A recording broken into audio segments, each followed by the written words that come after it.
ബംഗളൂരുവിലെ സർവീസ് അപ്പാർട്ട്മെന്റിൽ അസം സ്വദേശിനിയെ കൊലപ്പെടുത്തിയ സംഭവത്തിൽ കണ്ണൂർ സ്വദേശിയായ യുവാവ് കർണാടകയ്ക്ക് പുറത്ത് അറസ്റ്റിലായതായി വിവരം. കണ്ണൂർ തോട്ടട സ്വദേശി കക്കാരക്കൽ ആരവ് ഹനോയിയാണ് പിടിയിലായത്. പ്രതി പോലീസിനെ വിവരമറിയിച്ച് സ്വയം കീഴടങ്ങിയെന്നാണ് ബംഗളൂരു പോലീസ് നൽകുന്ന വിവരം. ഗുവാഹട്ടി കൈലാഷ് നഗർ സ്വദേശിനി മായ ഗൊഗോയ് എന്ന 19-കാരിയെയാണ് കഴിഞ്ഞ ദിവസം ഇന്ദിരാനഗർ സെക്കൻഡ് സ്റ്റേജിലെ റോയൽ വിങ്സ് അപ്പാർട്ട്മെന്റിൽ കൊല്ലപ്പെട്ട നിലയിൽ കണ്ടെത്തിയത്. മൃതദേഹം അഴുകിത്തുടങ്ങിയ നിലയിലായിരുന്നു. ഈ മാസം 23-നാണ് ഇരുവരും ഇവിടെ മുറിയെടുത്തത്. 24-ന് പുലർച്ചെയാണ് കൊല നടന്നതെന്നാണ് നിഗമനം. തുടർന്ന് മൃതദേഹത്തോടൊപ്പം മുറിയിൽ തന്നെ കഴിഞ്ഞ ആരവ് രാവിലെ 8:19-നാണ് പുറത്തുപോയതെന്ന് പോലീസ് പറയുന്നു. കോളിംഗ് ബെൽ അടിച്ചിട്ടും ആരെയും കാണാതിരുന്നപ്പോൾ മുറി തുറന്ന് അന്വേഷിച്ച അപ്പാർട്ട്മെന്റ് ജീവനക്കാരാണ് മൃതദേഹം കണ്ടെത്തിയതും പോലീസിനെ വിവരമറിയിച്ചതും.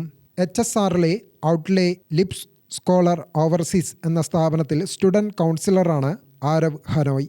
അതേ ലേ ഔട്ടിലെ മറ്റൊരു സ്ഥാപനത്തിലെ ജീവനക്കാരിയാണ് മായ. ഇവർ തമ്മിലുള്ള തർക്കമാണ് കൊലപാതകത്തിന് കാരണമെന്നാണ് നിഗമനം. News desk Gramika news.